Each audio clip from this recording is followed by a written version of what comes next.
right, so we're gonna take these rocks and build this feature. Yep, so that's what we've got going on right now though.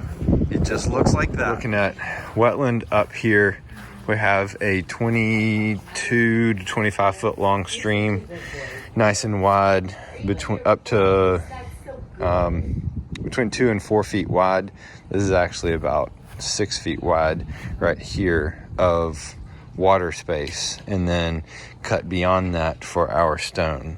So these lines are water, not stone. So we are 22 feet long right here, and we are actually 8 feet wide right there at that belly. So and that's water that could probably come in just a little bit. 22 feet long, and then we've got a pond down here. It is about 20 feet wide by 25 feet long. She wants it 3 feet deep in a main area, probably kind of in this area right here, having it 3 feet deep. Look at skimmer versus intake bay versus negative edge, and give them those different options. I explain the differences between them and the improved maintenance for intake bay and negative edge. So, but just look at those cost differences and present those. There's a narrow gate there, but that'll be coming down. They're going to concrete, like I mentioned, come out off of that corner, come around here and go to the corner of the house there.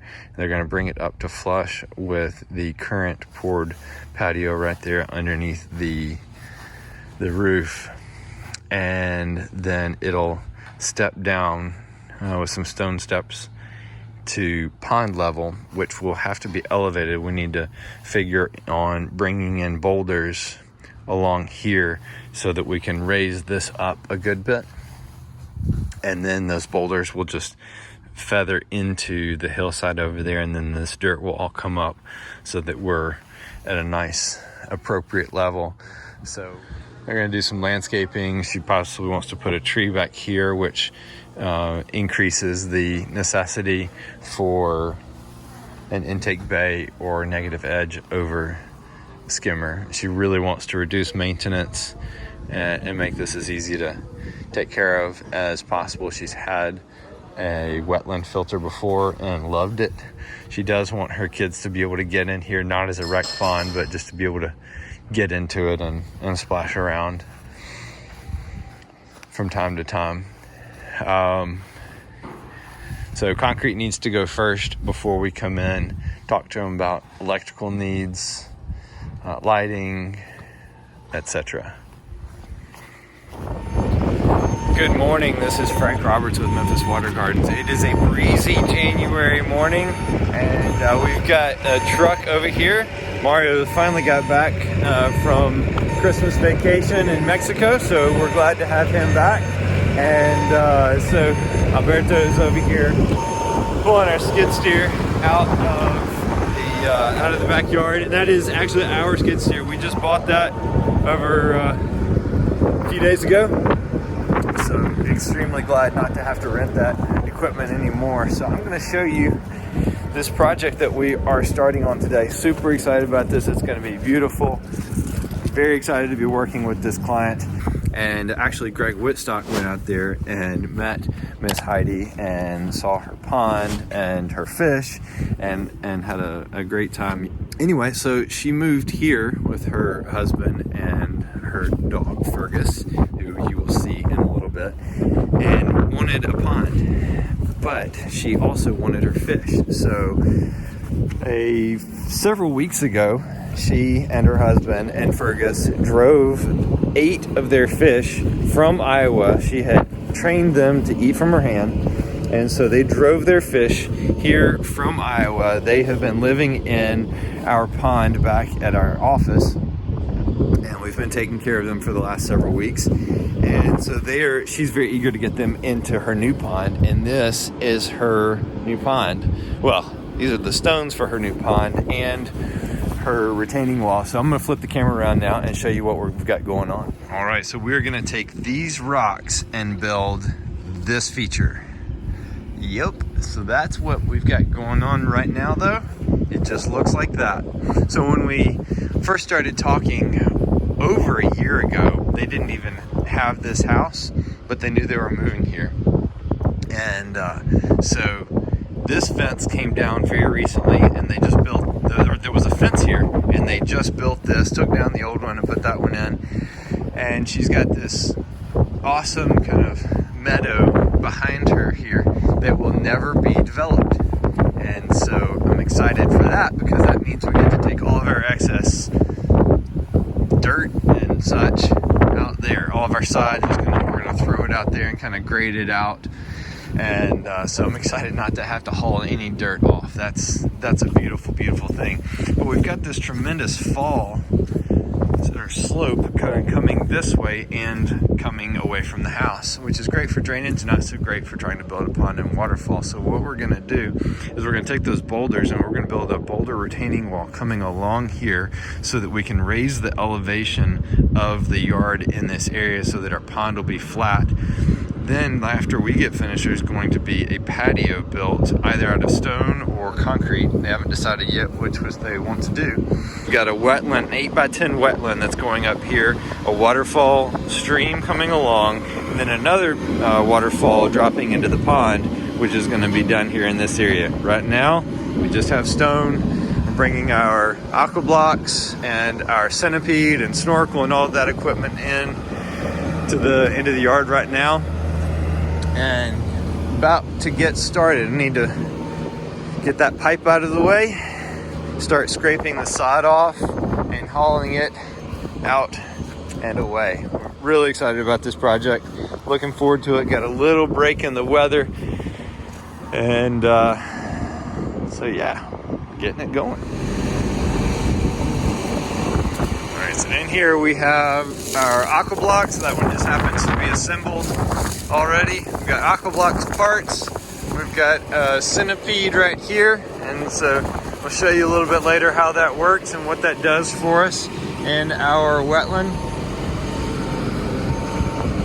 Alberto's getting that offloaded for us. So nice having equipment and machinery. Trailer's all loaded up with our tools. Boy, it is nice to have the right equipment, the right vehicles, all that in place.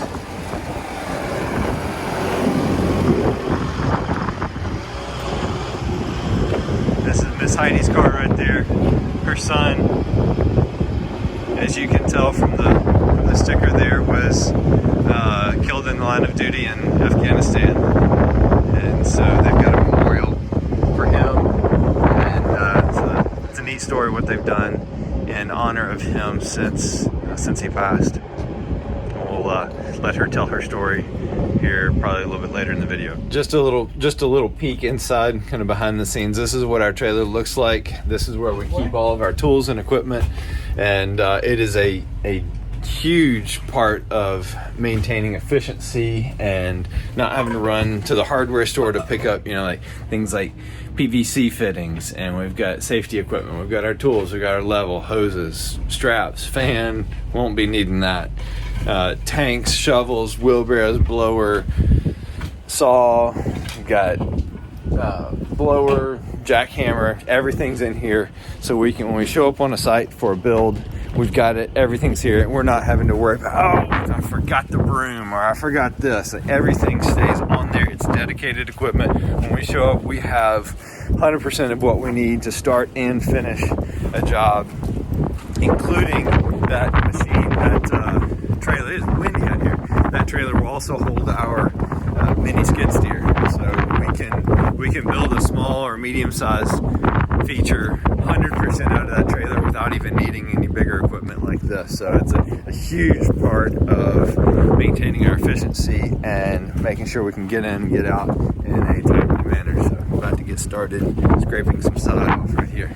All right, we're gonna roll this grass. See, blade goes down, cut in a little bit, and we move forward, and it just rolls that turf right up. Look at those rolls right there. They're pretty.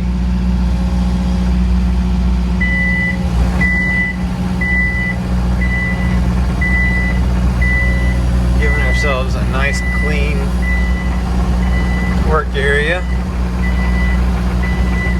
Once we get this all cleaned out, then we'll come back and start shooting grades and figuring out what our elevations need to be. But for right now, you gotta get this turf out of here, because the last thing you want is grass roots, Bermuda roots, in the edge around your pond.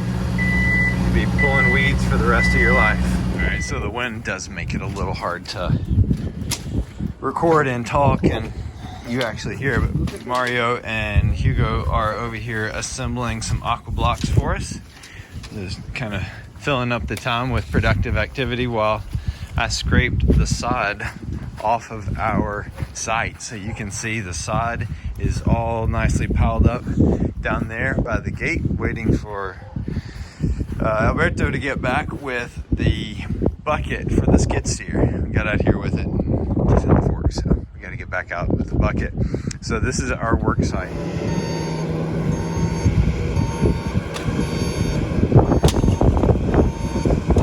All right, so we are laying out our aqua blocks for the wetland filter. So once this is laid out, we'll spray paint the edges, and then we start digging down, and it will be quite a hole when we get through with it. Right now, Alberto is still hauling off our topsoil. We're loving having this meadow back here behind us.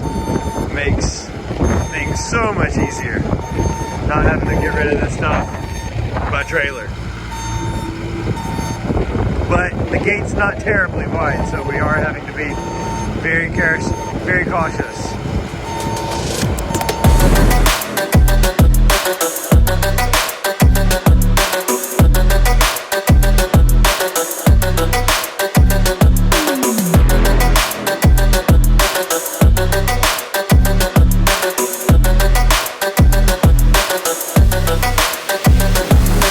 So at this point, we have our turf disappeared into the meadow, and we've got our pond outline marked out along with the stream. So you can see this is going to be our intake bay down here. There's all that water is going to get drawn into here. It's safe for little fish, big fish, and all that, because they can swim in and then swim back out. They probably will do that because they like that current. And so our pump will sit underneath aqua blocks down here in a pump vault. And we're gonna need, because our waterfall is coming in kind of low down here, and we might actually move it up a little bit, but because there's a lot of pond happening up here, we're gonna need to get some jets in up here so we don't get any dead zones or collection points for debris. We'll have a waterfall coming into the pond here and a waterfall coming out of the wetland filter right there. And we'll have a nice wide open stream right in here. We can do a lot of aquatic planting and such. So right now, you can see that tape line is even with the patio. And there's another one down here. I'm sure you can see it. Halfway up that, more than halfway up that fence. That tape line right there is even with the patio. So we're gonna come down off the patio about a foot, maybe a little bit more for the sitting area. And then we've got to bring this up to somewhere in there. Obviously, we're not gonna pile dirt on the fence. So we are going to take our boulders and we're gonna come in along the back side of this right here and build up a more natural looking retaining wall along this back side here. It's not gonna be just a straight line. We'll probably use some of the curvature of the pond to follow that with our boulders. And so we're about to get started on that now. Getting the tractors in place to start slinging some rock. And then once we get these boulders in place, then we'll start digging back here and kind of work our way out. So we'll start digging back there on the wetland, get that set, and then work our way this way on excavation and digging the pond. All right, so this right here comes in just inside of that corner right there, just inside of that, coves around, circles around, comes back in. Well, you can see the pond, cuts back out and around like so. Then we got our stream. Small belly here, large belly back there with a bottleneck in between.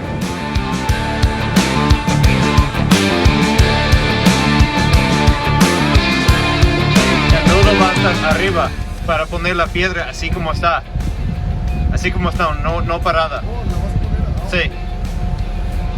He thought we wanted to stand it up on edge, but you should always strap the stone exactly like you want it to sit. All right, we're on, and so now it's up and away.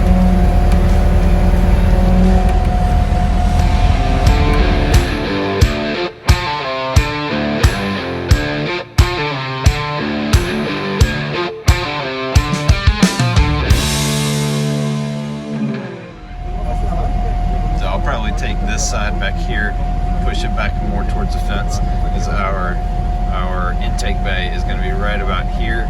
So I want to get that back closer to the fence and buy us a little bit more room to play with right there. If you get your straps all the way against the corners or the outside edges, it's a whole lot easier to get it out. You can just kind of pull it out rather than having to tug and dig and use a crowbar and all that. Now Richard's going to strap up this stone. He straps either end, puts that small excess between them, right where he wants the knot, and then passes the big loop up and around it. It's easier than building a butterfly before you set it up. But he's just about got it. You want to strap it exactly like you want to set it. That way you're not having to finagle around with it, especially if it's going on top of a liner. You want that thing sitting just like it's going to set on the liner. This one's just going in the retaining wall, so it's less crucial because we can fudge and push things around. But on the liner, it's got to be exactly how you're going to set it. Well, we worked till we ran out of daylight, and so it's 5:40 now. I'll show you, we've got our retaining wall back here. Largely, most of it completed. We've got these last 3 stones here are going to be the bottom of a terrace. So we're going to have to put taller stones up there, but we've got to build up first in order to do that. And then we've got this big old, you can't even see it. This big boy, well, that's not working either. This big old stone right here is going to be the back side of that. So anyway, we're coming along, got everything graded off, and we are looking to head home.